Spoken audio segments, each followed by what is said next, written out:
Ayan, ito yung lumang air filter natin.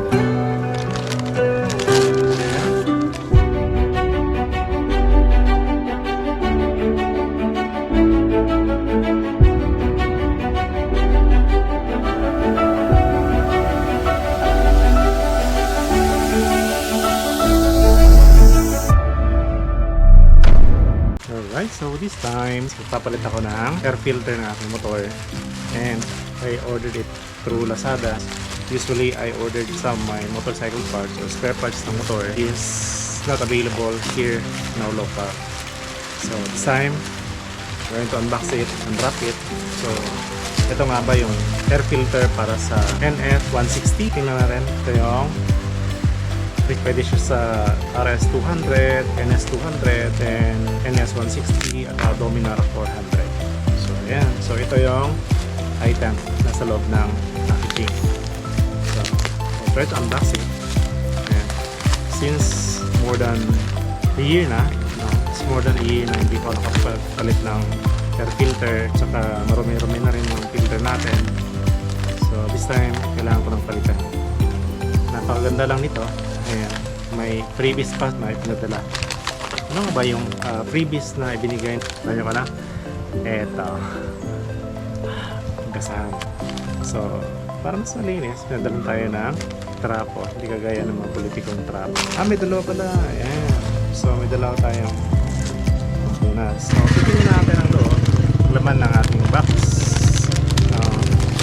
Ano nga ba ang itsura ng air filter para sa NS160? Ito nga, naka-sealed, no?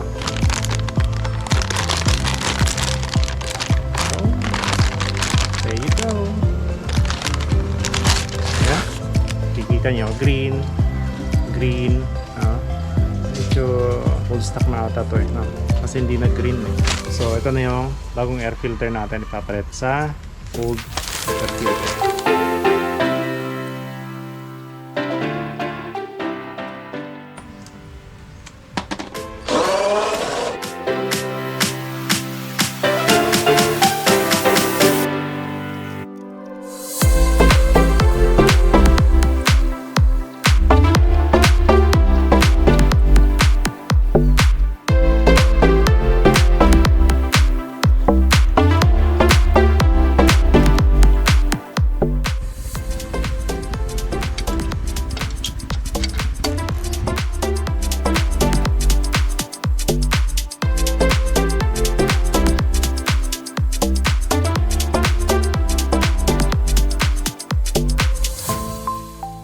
Ito yung filter box. So, babaklasin ko to. Dito yung air filter natin. Ngayon, gagamitan natin ng number 8 na open rings.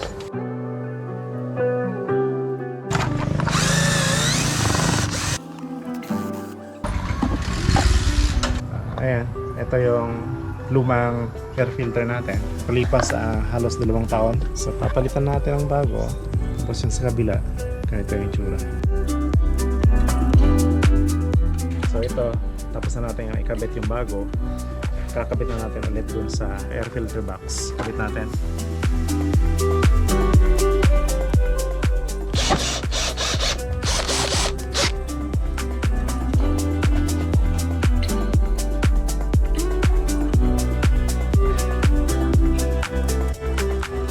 Just be careful na hindi ito mabasa ng fuel kasi ito yung mga connector sa system niya. So, ito yung mga electronic components. Magde-detect, magkocontrol ng ating fuel system. Yan, takman natin.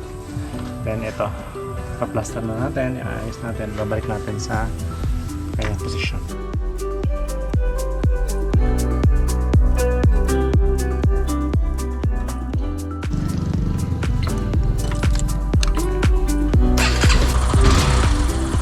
Ganun kadali pagpalit ng ating air filter ng ating NS160, saan kailangan natin regular na papalitan yung ating air filter kasi nga yun yung pinaka-importante sa parts ng ating motor. Isa yan sa mga tip kung paano natin aalagaan yung ating motor. Kung napabuti na 1 taon, 2 taon, saka mo papalitan yung air filter. So nakita nyo kanina, yung air filter natin na luma is puno na ng likabok. So ngayon, pinalitan natin bago. So yun na, tapos na. Napakadali lang. Simpleng maintenance kailangan natin gawin. Maraming salamat sa panonood ng aking video. Hanggang susunod. See you on my next vlog.